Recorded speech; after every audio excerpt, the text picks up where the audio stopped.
Boa tarde, Vilmar. Boa tarde, executivo. Prazer em falar com vocês. O Brasil divulgou uma nota, Pelotas respondeu, teve esse caso que aconteceu lá em Santa Cruz, o Brasil também reclama da arbitragem em Porto Alegre. Então, a partir de agora, o que o clube pretende fazer? Que providências vai tomar a partir de agora? Boa tarde. Com relação à nossa nota, as providências que nós estamos tomando, a gente já tomou. Já passou para a federação, publicou, mas para o nosso torcedor ter ciência do que nós estamos fazendo. Foi um episódio de um jogo que não foi um jogo normal. Então a gente e outros episódios que houveram até no nosso jogo contra o São José. Então a gente largou aquela nota para demonstrar a nossa insatisfação e com o que vem ocorrendo no Campeonato Gaúcho, com relação à arbitragem, VAR. O nosso intuito é colaborar com a federação.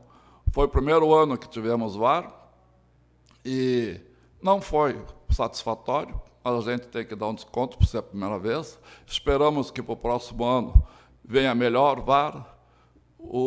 A gente sabe de jogos que o VAR não funcionou totalmente, em outros jogos uma das câmeras não funcionou. Então, o nosso intuito foi registrar que nós observamos tudo isso, estamos vigilantes e estamos tentando auxiliar a federação e os órgãos que melhorem o Campeonato Gaúcho. O Campeonato Gaúcho é um campeonato muito importante, é um dos melhores campeonatos a nível nacional e sempre temos que melhorar. Então, o objetivo principal foi esse.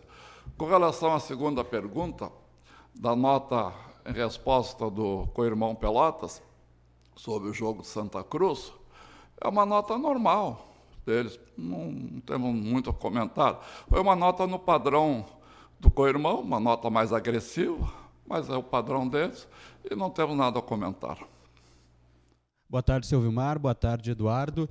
Quero até seguir, né, nessa linha da nota ainda, porque o Brasil ele fala em indignação com o que aconteceu em Santa Cruz, fala também da questão da arbitragem lá em Porto Alegre.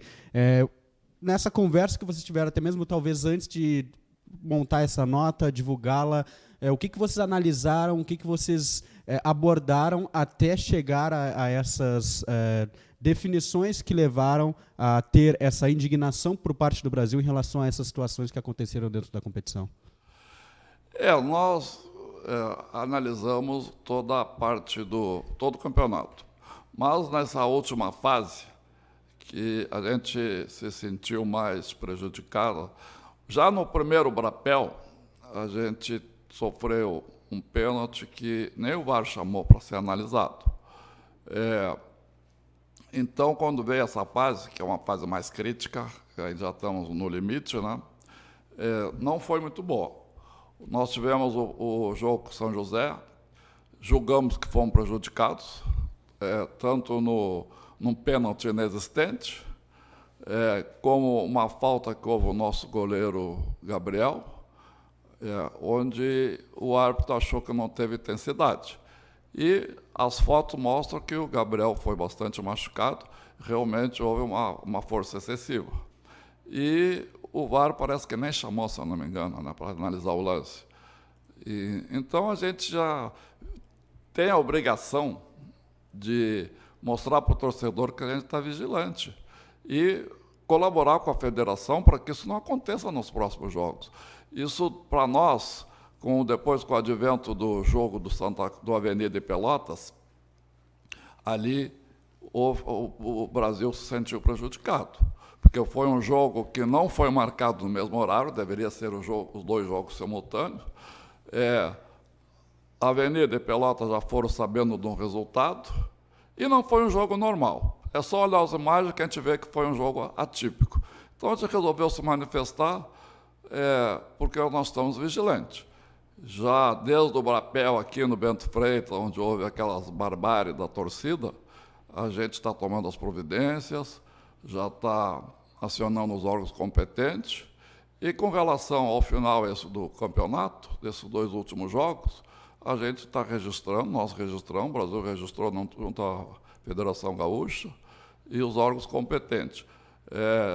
Solicitamos imagens do VAR, áudios, queremos hoje encerrar esse episódio. Seu Vilmar, prazer em falar com o amigo, né? Uma boa tarde, Marrone Silva, Rádio Tupãssi. Mas uma pergunta agora voltada ao Eduardo, prazer em falar contigo. Eduardo, tem visto, né, que a questão da arbitragem tem sido bastante ruim, né, com todo o respeito, não só no nosso estado, mas em praticamente todo o país, né? Santa Catarina, no próprio Paraná, tu encontra erros até sobre a questão do VAR, e principalmente São Paulo também, que tu conheces bem. Ontem também teve, eu sei que a gente está aqui no Brasil, mas algo relacionado ao Palmeiras, que ontem teve um lance também escandaloso, também tudo mais relacionado a isso. E veio o gancho para cá. Como é que tu analisa também toda essa questão, se isso também pode ter sido um fator preponderante para os resultados ruins do Brasil que aconteceu? O Brasil foi prejudicado em vários jogos também, não só lá no Passo da Areia, como também em jogos dentro de casa, né? Lances, como falei, todos os jogos sobre a análise do VAR, mas que acabaram não acontecendo, não indo. Além, claro, dos resultados ruins e da capacidade que o Brasil não teve de construir o resultado, Eduardo. Boa tarde. Vou começar por partes. Em relação ao episódio Avenida e Pelotas, não só nós do Brasil, como a imprensa, no modo geral, no momento do jogo, inclusive, os comentários foram que o jogo fugiu de uma anormalidade, foi para uma anormalidade. Era notório, sim, que o Pelotas não teve um empenho, um ímpeto de praticar o esporte como deveria praticar, de competir, o que se espera de uma equipe a competição, e eles abdicaram do jogo. Isso ficou notório. O presidente, como bem disse, foi feita a nota e assunto neste momento encerrado. Em relação à arbitragem do jogo do São José, o Lucas, ele agiu, ao meu ver, foi muito mal no jogo, muito mal no jogo. Falar em parcialidade é difícil, eu não gosto de falar em parcialidade, porque a partir do momento que a gente fala em parcialidade, tem que acabar com o futebol, não é? O árbitro está ali para ser totalmente imparcial. Eu vou para a linha de que realmente ele foi ruim, fez um jogo muito ruim. Não vou usar o critério da má intenção, porque também leva para a questão da parcialidade. Para mim, ele fez uma arbitragem muito ruim. Ele acabou prejudicando o Brasil, isso é óbvio. Acabou prejudicando. Nós fizemos uma reclamação formal junto à federação, porque a atitude do Lucas não condiz com uma atitude digna. Ele realmente agiu de maneira, em face de alguns atletas, com parcialidade na hora de atender, na hora de dialogar. O Gabriel, inclusive, deu uma entrevista no final que ele agiu de uma maneira que não deve agir, com parcialidade. Não digo do resultado, mas na conduta dele perante os nossos atletas. O porquê, não sei. Mas, infelizmente, o Lucas teve esse comportamento. Como o presidente bem disse, nós fomos prejudicados em alguns jogos, como, por exemplo, no primeiro Brapel, no lance do Charopem, que ele sai em direção ao gol, e o Daronco não marca a penalidade, não expulsa o atleta adversário e acaba causando um certo prejuízo. Você fez um comentário em relação a São Paulo, inclusive já foi divulgado o VAR, que eu acho importante isso, essa transparência, independentemente do erro ou do acerto do árbitro, é importante divulgar e ter essa transparência. O que até então não teve aqui. Eu acho que o clube não precisa pedir para que a federação divulgue o VAR. A Federação de Livre e Espontânea Vontade tem que divulgar para mostrar transparência. E nós pedimos porque queremos saber o que houve, qual foi a conversa entre eles, que isso é importante também. Porque no primeiro momento, no pênalti em favor do São José, o Lucas entendeu que foi um lance normal. O VAR chama, ele para, na verdade, vai lá no VAR e muda a decisão. O critério, a tecnologia, ela é para beneficiar, obviamente, para ser usada de maneira, ao meu ver, adequada. Agora, se o árbitro de vídeo, o VAR, falou, olha, na minha opinião foi pênalti, olha, eu vi pênalti, você não viu, mas eu vi, aí é diferente. Então aí vem a subjetividade. Vai valer a subjetividade do árbitro de interpretar a regra ou do VAR? Isso tem que ser colocado em xeque, porque senão fica uma coisa, o VAR muda, não, na minha opinião foi pênalti, na minha não foi, mas vale a do VAR? Então isso tem que ser aclarado. Então a arbitragem erra como erra todo mundo, como eu errei, como o presidente erra, como qualquer ser humano erra, mas a maneira como estão errando tem que ser analisada. Né? A gravidade do erro acaba impactando em muita coisa. O erro da arbitragem em São José pode colocar o Brasil na segunda divisão. Não é? E quem vai reparar esse erro? Neste momento é irreparável. Então é isso, o meu descontentamento com a arbitragem é nesse sentido.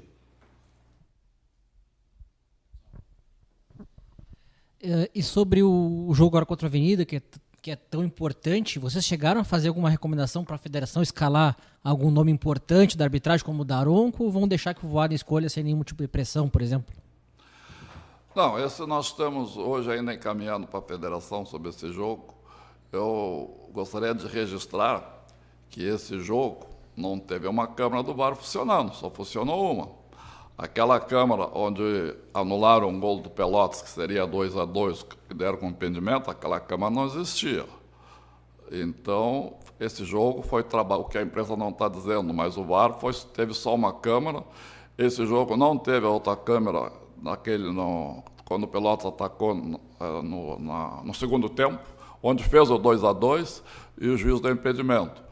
Se tu olhar algumas imagens, não está impedido, mas esse é do co-irmão. Então, isso nós estamos mostrando, estamos levando para a federação, que são erros. Por que não teve VAR?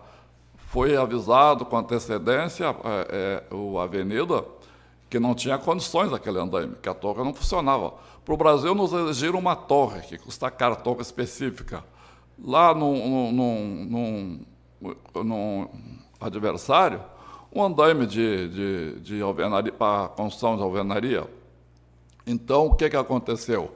O operador, no jogo anterior, tinha levado um choque, não mudaram, continuou o mesmo andaime, e não teve a câmera, porque o operador não trabalhava com aquele tipo de equipamento. Então, isso aí nós estamos relatando, por que de uns clubes exigem, impõem, cobram, de outros passa batido. Tu quer falar ainda sobre o VAR? Não, eu ia encerrar, passar agora para nós passar um ponto final nessa história de VAR, de jogos passados, e começar a falar no próximo jogo nosso. Eu vou deixar o Eduardo dar a manifestação dele. Em relação à câmera do VAR, o que nós queremos apenas que a federação formalize isso. Realmente não houve. A câmera não foi utilizada, e por quê? Não é? Foi um lance crucial, que poderia ali, de repente, o Pelotas ter empatado o jogo, que seria hoje um resultado diferente para a gente. Então, apenas que oficialize isso, porque a informação que nós temos até então ela é extraoficial, não é uma informação oficial. Então, apenas isso que nós queremos que a federação se manifeste. Bom, então, para seguir e falar deste jogo, o serviço de jogo já liberado, né, até promoção de ingresso, um valor um pouco mais acessível para o torcedor. O que vocês planejam para este confronto, tanto o seu Vilmar quanto também o próprio Eduardo Alves, porque é um jogo que ele é muito difícil, é uma missão que ela é muito difícil, que é o Brasil conseguir fazer aí pelo menos 3 gols de diferença do Avenida para estar escapando, né? E como é que vocês avaliam tudo que levou o Brasil a chegar a este momento, até estar tendo essa dificuldade, e o que vocês acreditam que possa fazer para estar fazendo aí essa missão tão difícil que é escapar desse rebaixamento?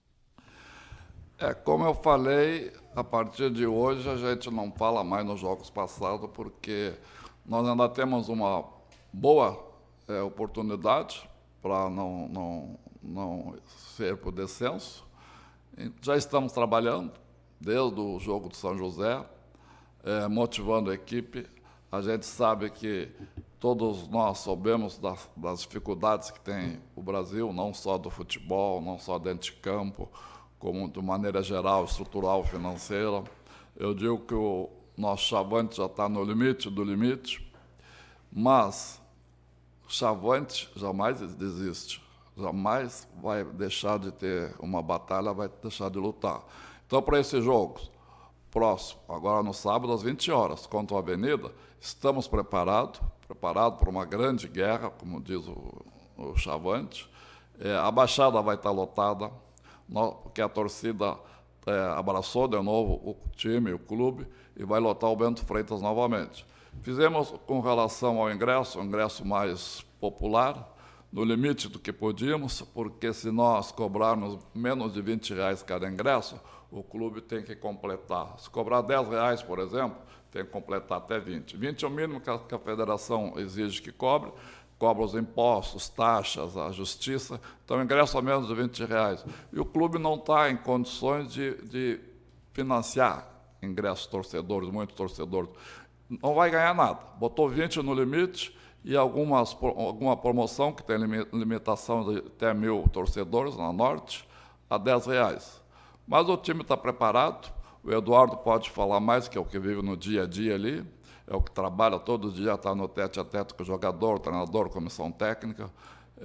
Mas eu acompanho e sei que o time está motivado, está confiante, e 3-0 fazer é normal no futebol, pode acontecer perfeitamente.